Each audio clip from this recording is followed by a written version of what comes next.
All right, so this is music, poetry, and tech. So if you're not in for like something a little bit different, you're in the wrong place. But I'm glad you're here.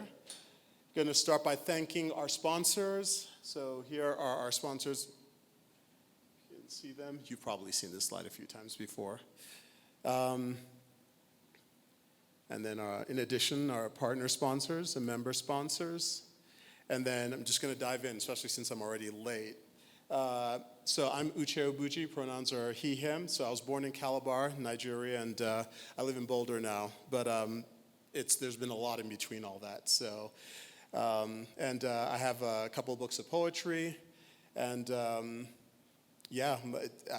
also a computer engineer. So I've worked as an entrepreneur that's kind of my career. And then the poetry is just kind of, and the music is something for fun.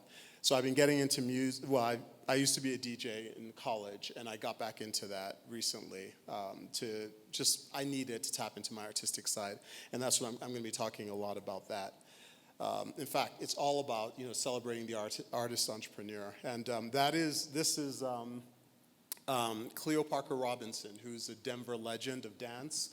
And those are the two co-founders of Those are the two co-founders of the Cleo Parker Robinson School of Dance, right here in Denver. It's like a nationally recognized dance troupe and school. And basically, Cleo Parker Robinson was a dancer who found it hard to kind of get into the prestigious dance schools and academies, et cetera. And so she said, look, I'm going to solve this problem myself for me and for people like me. So she got into that entrepreneurship, and it's now a worldwide recognized school of dance right here in Denver. So I love this because, she had to learn how to be more than just a dancer.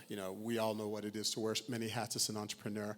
So, it's really cool when we can lean into that, and including with personal creative practices, whether that's music or whether that's, drawing or sculpting, cooking, all these things, creative personal arts. And not only do they, I think, help diversify and enterprise and, the boardroom and the workplace, et cetera, because people just have different points of view and perspective that they can bring to it. But it also, I think is great for personal well-being and satisfaction. So, burnout's a real thing as an entrepreneur, and having an artistic side, or at least multidisciplinary side, helps cut out the tedium of doing the same thing over and over again. So, and I think it's a tragedy that, artistic endeavors aren't that, valued as entrepreneurial endeavors or business or tech or anything else.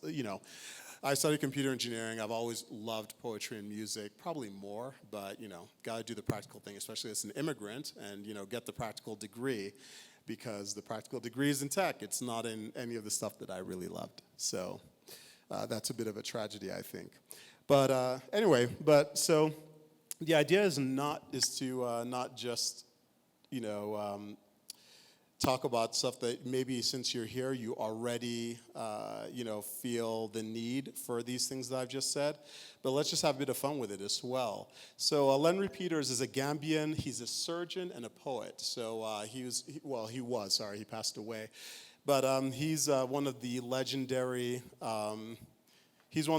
figures of immediate post-colonial West Africa. And he's just one of my favorite poets. And one of my favorite poems from Lenry Peter is called Parachute Men. And I like it kind of like, I'm one of those serial founder types, and it kind of feels, every time I'm starting something new, it kind of feels like I'm living out the poem Parachute Men by Lenry Peters. So let's have a little bit of fun with it. So it goes. Parachute men say the first jump takes the breath away. Feet in the air disturb till you get used to it. Solid ground is not where you left it as you plunge down, perhaps head first. As you listen to your arteries talking, you learn to sustain hope. Suddenly, you are only holding an umbrella in a windy place. As the warm earth reaches out to you, reassures you the vibrating interim is over. You try to land where green grass yields and carry your pack across the fields. The violent arrival puts out the joint. Earth has nowhere to go. You are at the starting point. Jumping across worlds in condensed time. After the awkward fall, we are always at the starting point. So that's Len Repeaters. You can Google the poem if you're interested in the full text. Obviously, I didn't try to fit the whole thing in there. So, but yeah, like I said, it's one of my favorite poems. So I thought I'd share that. And, you know, one thing I will say, especially since we're such a cozy group, if you have any questions or, you know, want anything, you know, that you want to dig into further, just let me know. And, so I'm going to go on. And so I came up with something recently that I was kind of because some of my writing is what's called Afrofuturism, where you basically take, I should say, formerly colonized people of all sorts, and you put them into these futuristic things that we know from science fiction. All these scenarios, et cetera, we put them into those scenarios, and we try to see what does it mean for marginalized people to, you know, exist in worlds like the Star Wars or Star Trek worlds. And, you know, some of the Gene Roddenberrys and George Lucas, they had a little bit of that, but Afrofuturists really lean into it. Black Panther is kind of like the poster child of Afrofuturism, for example.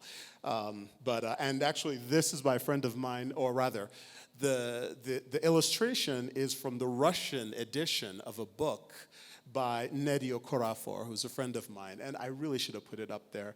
I'll just say, if you Google Binti, Binti, it should come right up, and it's a book by Nnedi Okorafor. It's supposed to be young adult, but honestly, I think young adult or adult would enjoy it. And it's basically, Nnedi writes these stories, it's kind of like the typical sci-fi novel, but it's not just that the you know, heroes or heroine or antagonists or anything may be black or women or whatever. It's that the whole cultural, you know, essence of it is sort of shifted to a way that I, having grown up in Nigeria, for instance, immediately I'm like, oh yeah, I can see where that idea came from, etc. So I'll just, like, one little teaser, which I think is cool, is that the spaceships in Binti are living things, and they procreate in order to create other spaceships. And Binti took a journey across the cosmos in a spaceship that was pregnant and had a child after she landed. So where something very traumatic happened, but.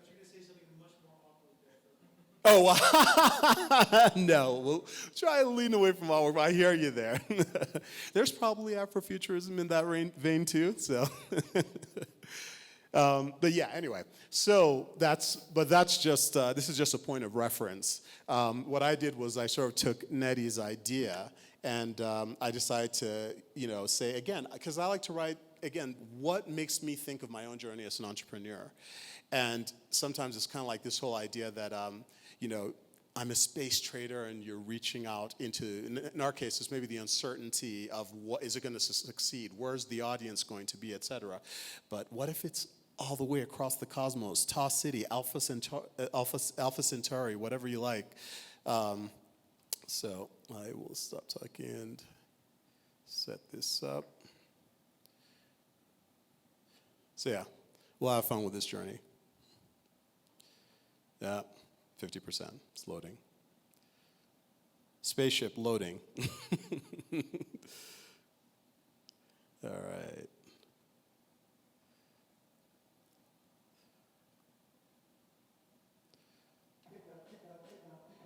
Let's see.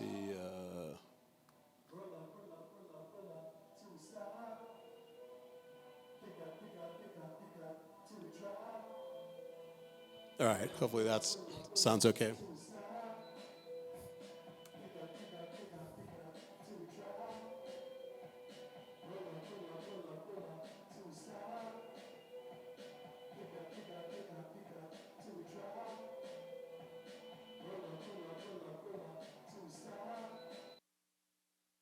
Brain lobe on the steering, one star to the left. Nothing out there you should be fearing. Mother Vacuum knows best.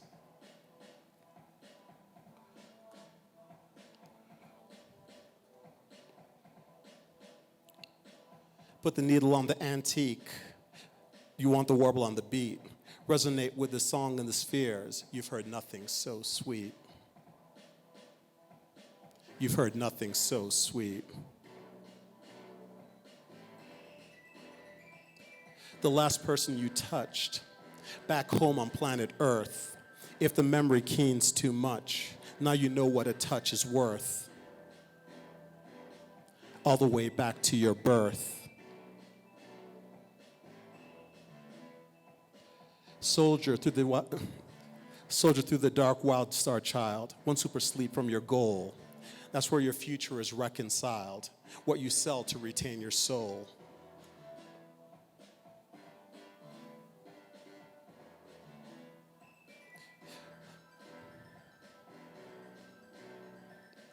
The only peace is an atmosphere.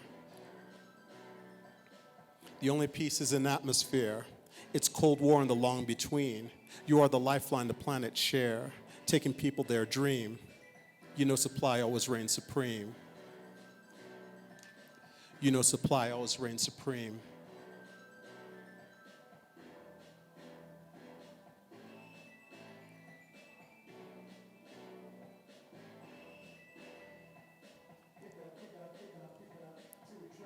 Go on, space trader. Go on, space trader. One brain lobe on the steering. One star on the left. Kola nut to your Quenu brother.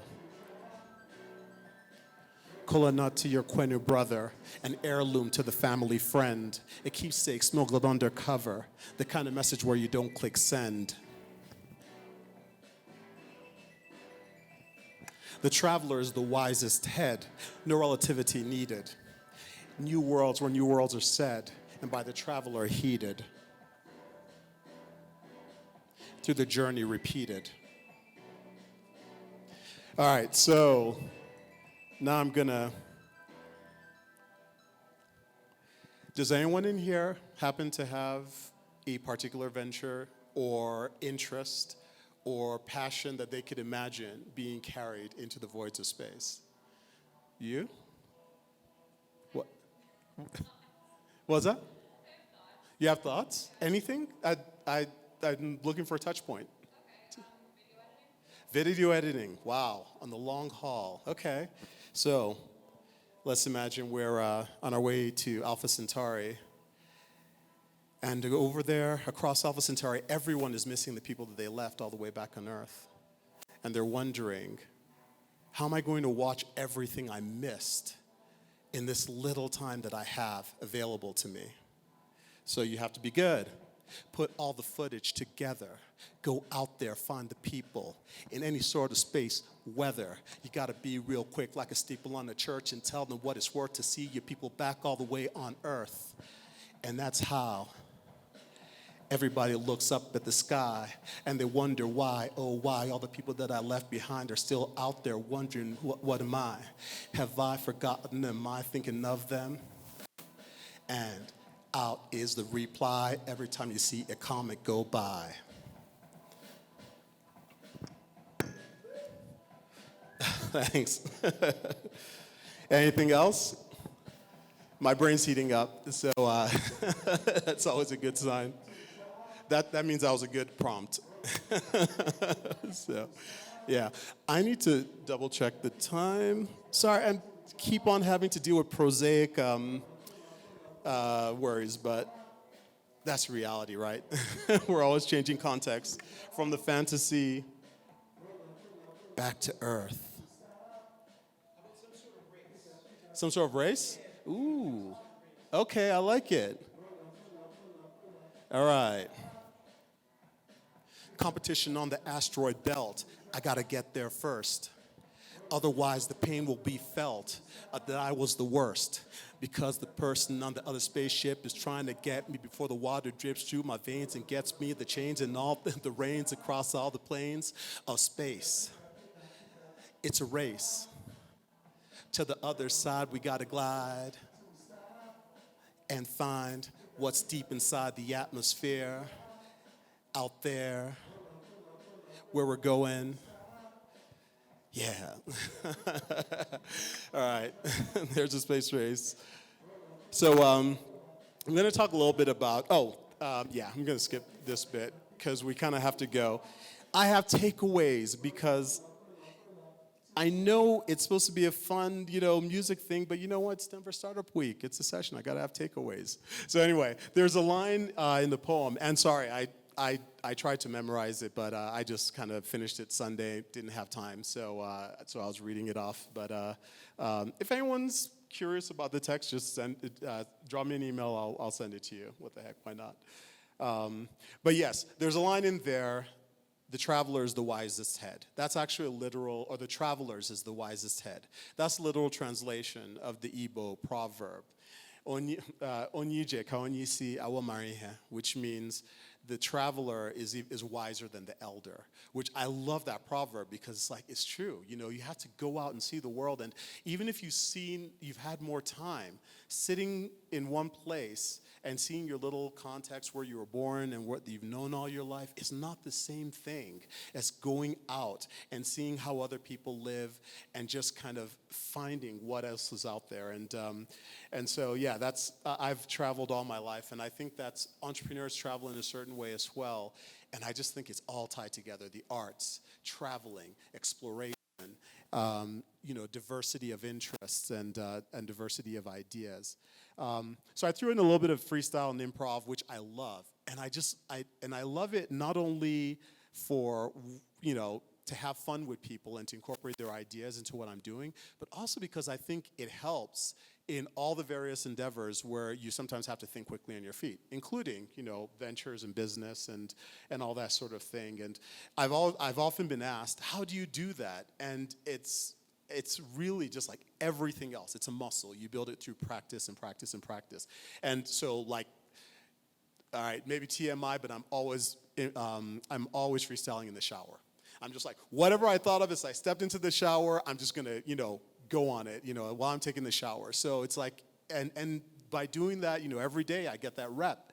And then you get, you just get good at it. So, and I think it's such a powerful thing, whether it's rap, it's poetry, comedy, music, it's just jamming with an instrument, just beating drums on the table. I just think it's a really powerful way to open up different lanes in your brain, if I come up with a metaphor. So anyway, so that's Charles, Space Traveler. And then so I wanted to just kind of talk also and just encourage, I guess, my perspective on how everybody should be combining some sort of artistic interest or endeavor with, entrepreneurial or think what is sort of called right brain, left brain, although we know that's kind of a little apocryphal now. But hey, it's a good metaphor. Good metaphors sometimes last longer than fact. We know that. They published that news article before the review came in for that paper. Oh. By the time that news article came out, everybody's like, oh, yeah, left brain, right brain. Right. The paper got rejected. It's not a thing. Right. Oh. Yeah, exactly. I was just aware that it's kind of a fallacy, but I didn't actually know. That's a cool detail. Yeah, exactly. We all know it. It's just, but yeah. So two cool concepts that occur to me when I think of this anybody being an artist. The Igbo have a concept called mbari, which is once a year we would create a house. We'd build a house. That's part of it. And the house would have to have some cool artistic feature or flair. And then we would fill it with art. Everybody, everyone in the community from, 3-year-olds who barely understand the concept to, the oldest man and woman in the village would all contribute something. And it was very often in Mbari art, you couldn't look at something and say, oh yeah, that's by the professional artist and this one's by the amateur person. It's like the spirit of art would seize everybody, and sometimes the most amazing pieces would be just by the farmer, and that sort of thing. But it seems like just that calling that everyone in the community is meant to participate in this one festival of communal art, it has a power to it that can bring out the artist in anybody. And all the things in the Mbari House are destroyed at the end of it. But, you know, the point is you've had the contribution. And I think several indigenous American cultures have something similar. But it's just a powerful concept of anyone can be an artist. And somebody who really epitomizes that, I only learned about a couple of weeks ago, is Linda Berry, a Wisconsin cartoonist, who has this series of books about how anyone can be a cartoonist. Anyone can be a cartoonist. And if you like watch her like teach people, or you look at them, you're like, wow, you know, they start out being like, you know, like my vision of myself drawing, which is very bad. And then all of a sudden they're drawing really cool looking cartoons that you might, you know, associate with some of the folks in Sunday morning. But she just has a way of bringing people into that space. And I just learned about her, and she's super cool. She's one of the most warm and amazing personalities you'll meet as well. So, but anyway, these are just reinforcing that concept that everyone can be an artist. Everyone has something in them. And it's, again, about practicing. Just an hour a day, first cup of coffee in the morning, whatever, to, you know, just grind on what you like. Grind isn't even in the word, but just experiment, you know, mess around with something that's interesting, and then finding gatherings, finding time to gather with other people. If you're interested in a particular artistic concept, you know, finding video editing meetups or anything else like that, that's just the way to go. And then I love just passing it on, because so I conduct a lot of poetry workshops in schools and work with kids and that sort of thing, because now they see, and I always say, or I often say, look, I'm in computers, but I'm also in arts, and you can see some of the kids who are kind of like, well, I love computers, so I don't do that art stuff, and they're like, oh, wait a minute, you can do both. But it also keeps things fresh for yourself. I wanted to just mention, so this, basically it's a graffiti of Malcolm X is by Thomas, aka Detour 303, right here in Denver. He's an amazing community artist, and he's a hustler. He's always like at the community boards, they're like, yo, we need public art, and he's like, okay, here's an idea. You know, he really gets out there and hustles. He's one of my idols of a working artist, and that's me and my daughter just saying hi to him when he came by Superior to paint some of his, you can see some of the painting he was doing on the roads. Sorry? Oh, okay, yeah. So you've seen those, yeah. So that's Detour. I should put that up there too. But if you just say Detour, Detour 303, he'll pop right up. And he's amazing. He has like, you know, Nina Simone and Malcolm X and all these other characters that he puts together. So pretty cool. And there we go. There's the fallacy up there. But like I said, it's a great metaphor, so it's on the slide. But I'm just curious if for any of you guys, do you do any combination, multidisciplinary, artistic, or entrepreneurial things? I see nods. Did you want to talk about? Oh. Yeah. Yeah, we can go around. Yeah, everyone.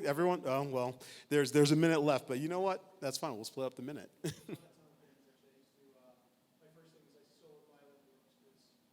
Violin, what? I solo violin, which is a concert violin. Oh, solo violinist. Oh, wow, that's cool. Nice, drawing and painting. Okay. Start practicing now. You will in a few months. These days, I'm actually playing the Boulder Farmers Market. It's supposed to be Saturday, but I play guitar. Oh, so you play guitar at the Boulder Farmers Market? I'll have to check you out sometime. Yeah, cover 8. Okay. And I'm repeating it partly for the recording. Okay, you guys probably figured that out. So, anything? Oh, yeah, sorry. Yeah, I'm from Austin, Texas. From Austin, okay. Awesome.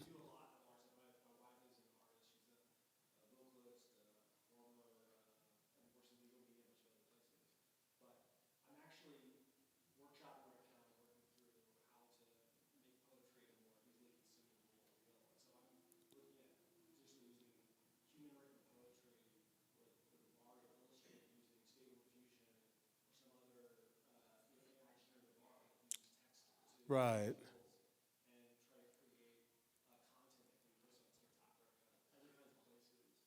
Oh, that's cool. Right. Right. Yeah. Right.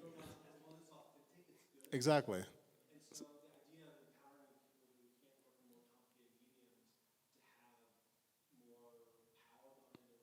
Right.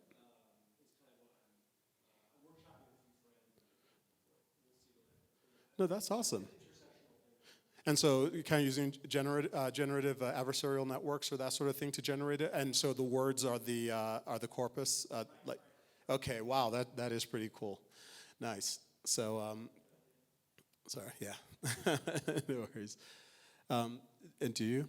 Yeah, a little bit. I'm a very recent college grad, but I'm a Okay. digital storyteller. Got my degree in journalism, but I do a lot in writing and video editing, video work, photography, and a Right. bit of music. Nice. But I think storytelling is such a powerful tool and really the core of what we all are, what we all do, how we Right. got here. And I think art is so much the core of who humans are Exactly. and our human expression. And I think those two things are intrinsically interconnected. Yeah, absolutely. It's cool that so many folks are into that connection because yeah, and especially since you have so many disciplines connecting, because you know the stories that you can tell when you have video and you have music and you have writing and journalism and yeah, that's pretty cool. I didn't know if you wanted to. Well, I'm going to school for computers, but I actually like to write a lot of rap lyrics. Okay. I've been writing for like a few years now. Oh, nice. Do open mics and stuff like that. So Oh, cool. it is hard to balance. I identify with you in terms of how it's hard to balance like your passion towards one thing or the other, or try to do it both at the same time. Right. You know, in the real world, you can't only do one at a time. Exactly. Finding time for both in your life is so important. For sure. It's important, and it is a challenge. I will say that I went through a period of almost 10 years of not really writing. I mean, occasionally I would like take a vacation and be able to write a bit, but if you don't have that regular rhythm, it can be hard. And it was basically in that period, it was you know, again, right after the .com blow up of 2001, and I had a little company and just no time, just grinding and grinding and grinding, and I got so burnt out. But I remember like by 2007 or so, I just knew, I could just feel it inside that I was like, I almost need to leave tech altogether. But how does that work? And but I started to get back into a writing practice, mostly in the morning. Every morning I would just write a little bit, and that kind of rescued me. So there's an example of where I didn't even succeed in balancing them for a while, but since it was always there for me, I could always go back to it. So Yeah, it's never leaving you for sure. exactly, that's the important thing, that it's always there on the shelf. You can always pick it back up. So, and during COVID is when I kind of started taking it up music and DJing again, because I needed more to do in that time with the shutdowns and everything. So because I used to DJ in college, so I'm like, let me see what the new DJ equipment is like, and it's amazing. You can you can do anything with it. So anyway,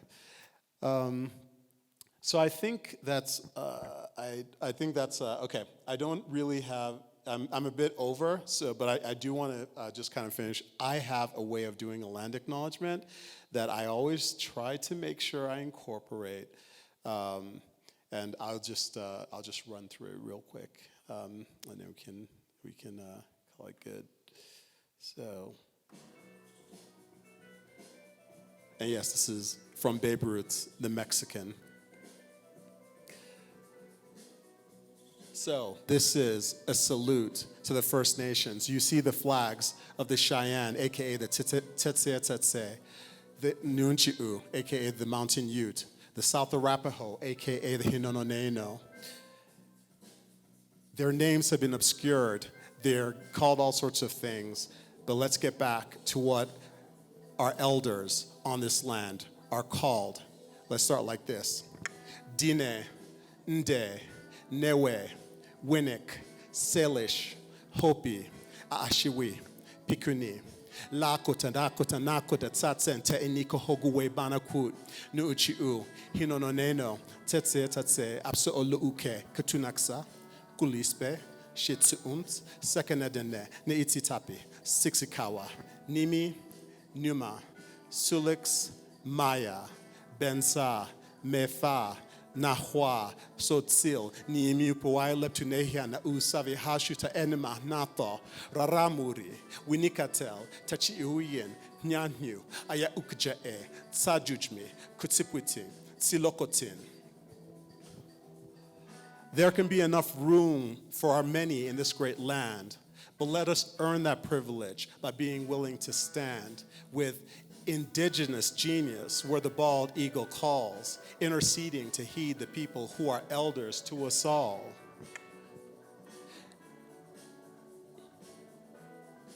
And I say, Nimi Puwai Leptunehia na Usavi Hashuta Enma Nato, Raramuri, Winikatel, Tachihuien, Nyanyu, Aya Ukjae, Sajujmi, Kutsipitu, Silokotin. This has been a salute to the First Nations. Thank you for coming to this, coming to my session on music and poetry and tech. Oh my. Thank you. Enjoy the rest of Denver Startup Week.